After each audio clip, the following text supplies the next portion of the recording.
Hello and welcome my channel. आज मैं आपके लिए एक और टॉपिक लेके आई हूँ, आर्बिट्रेज प्राइसिंग थ्योरी। ये क्वेश्चन भी रिपीटेड क्वेश्चन है और ये बार बार एग्जाम में पूछा जाता है। आर्बिट्रेज क्या है? Arbitrage is a process of earning risk less profit, यानी जो आर्बिट्रेजर होते हैं वो रिस्क लेस प्रॉफिट को अर्न करते हैं। एक ऐसी प्रोसेस है जिसमें जो निवेशक है वो सेम एसेट्स को लोअर प्राइस पर परचेज करता है और हायर प्राइस पर बेच देता है। इन security market selling and purchasing process में जब सिक्योरिटी की प्राइस में डिफरेंट आता है, यही निवेशक का रिस्क लेस प्रॉफिट है। यानी जब वो सिक्योरिटी को सेल और परचेज करता है और सेल और परचेज की प्रोसेसिंग में उसके जो प्राइस में डिफरेंस आता है, यही निवेशक का रिस्क लेस प्रॉफिट है। ये कब होता है? ज़्यादातर फॉरेन मार्केट जो एक्सचेंज मार्केट है उसमें आर्बिट्रेज का यूज़ होता है। शेयर मार्केट में क्योंकि शेयर प्राइसेस में फ्लक्चुएशन एक्सचेंज रेट्स के कारण आर्बिट्रेज ज़्यादा प्रॉफिट अर्न करने की कोशिश करते हैं। आर्बिट्रेज आपको स्टॉक लेस प्राइस पर सेल करते हैं और प्राइस हाई होने पर उन्हें बेच देते हैं, like physical assets, stock, property etcetera. This buying and selling activity of the arbitrage, ये जो बाइंग एंड सेलिंग एक्टिविटी है एक आर्बिट्रेज की, और उसमें जो प्राइस में डिफरेंस है यही उसका प्रॉफिट है। प्राइस सेलिंग और जो बाइंग है उस एक्टिविटी में एक पॉइंट आता है कि प्रॉफिट है वो ज़ीरो हो जाता है और यह पॉइंट इक्विलिब्रियम लेवल होता है। अगर आप भी इस सिक्योरिटी को सेल करते हैं और आपका भी मिनिमम प्रॉफिट अर्न होगा, इससे ज़्यादा अब हम इस सिक्योरिटी से अर्न नहीं कर सकते। आर्बिट्रेज जब तक सिक्योरिटी का प्रॉफिट मार्जिन रखते हैं जब तक वह कम या ख़त्म नहीं हो जाता। जब तक एसेट्स का प्राइस मार्केट प्राइस के इक्विलिब्रियम, यानी उसके जो मार्केट प्राइस है वो उसके बराबर नहीं हो जाता, तब तक जो एक आर्बिट्रेज उस जो पर्टिकुलर एसेट्स है उसकी बाइंग एंड सेलिंग को जारी रखता है।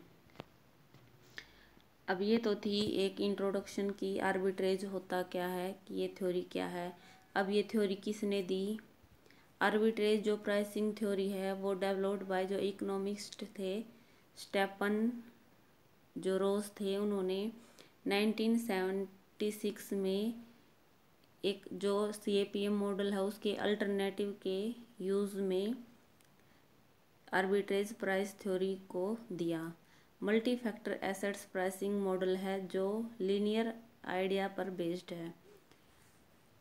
यह एसेट के expected return and micro economics variables जो सिस्टमैटिक रिस्क कैप्चर करते हैं उस पर आधारित है।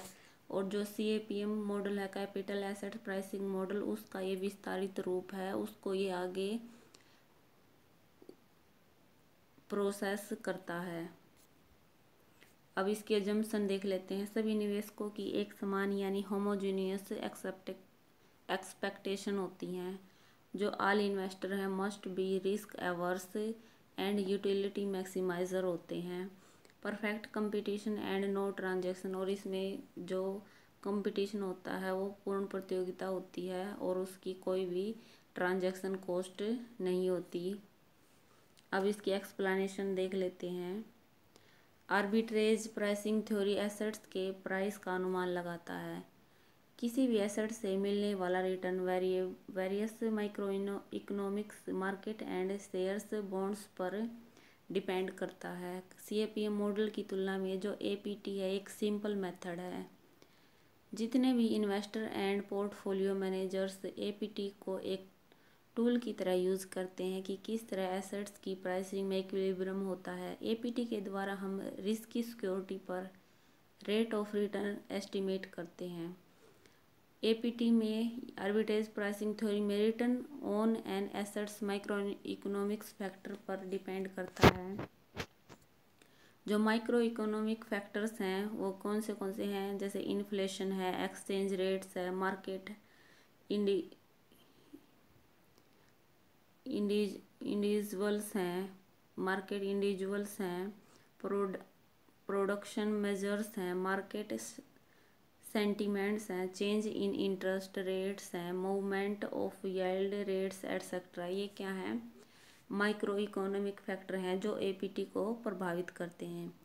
जो सीएपीएम था उसमें हम क्या करते थे, अज्यूम करते थे कि मार्केट में सब कुछ अच्छा है, जबकि एपीटी में हम क्या मानते हैं कि निवेशक एसेट को जब तक मिस प्राइस करता है, जब तक कि प्राइस जो एसेट है उसका प्राइस इक्विलिब्रियम प्राइस यानी मार्केट प्राइस के बराबर नहीं हो जाता, तब तक हम उसमें एसेट्स को मिस प्राइस करते रहते हैं।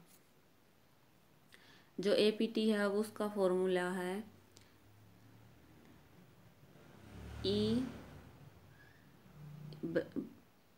Bracket R J equal R F plus B J 1 RP1 plus BJ2 RP2 plus BJ3, ये ऐसे, और लास्ट में BJN RPN, जहाँ पर जो ER है उसका मीनिंग है asset expected rate of return, RF है the risk free rate, BJ है the sensitivity of assets return to the particular factor. जैसे जो सीएपीएम मॉडल था उसमें बीटा था सेंसिटिविटी, इसमें बीजे है सेंसिटिविटी, आरपी है the risk premium associated with the RF. यानी जो बीजे है जो सेंसिटिविटी, इसमें जो जो बीटा की सेंसिटिविटी है उसको बीजे से दिखाया गया है, और जो कैपिटल एसेट प्राइसिंग मॉडल था उसमें जो सेंसिटिविटी था उसको बीटा से दिखाया गया था।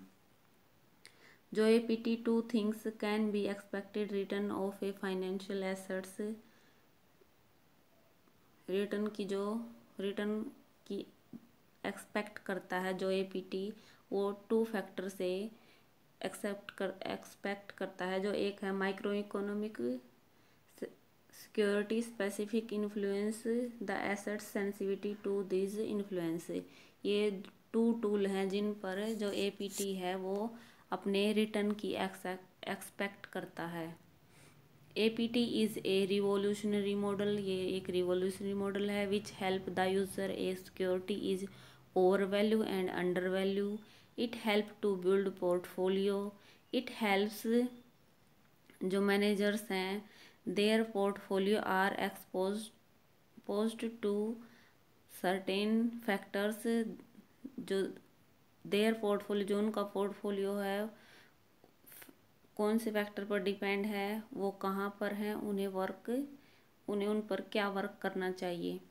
ये था एपीटी जो आर्बिट्रेज प्राइसिंग थ्योरी। और अब जो 2019-20 में दिसंबर 2020 में क्वेश्चन पूछा गया था 20 नंबर में कि सीएपीएम मॉडल क्या है, और जो आर्बिट्रेज प्राइसिंग थ्योरी है उसको आर्बिट्रेज प्राइसिंग थ्योरी सीएपीएम को आगे कैसे एक्सप्लेन करता है।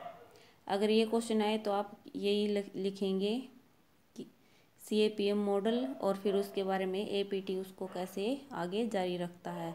अगर आपको ये मेरी वीडियो अच्छी लगे तो इसे लाइक शेयर सब्सक्राइब करें और अपने दोस्तों में शेयर करें। Thank you for watching my video.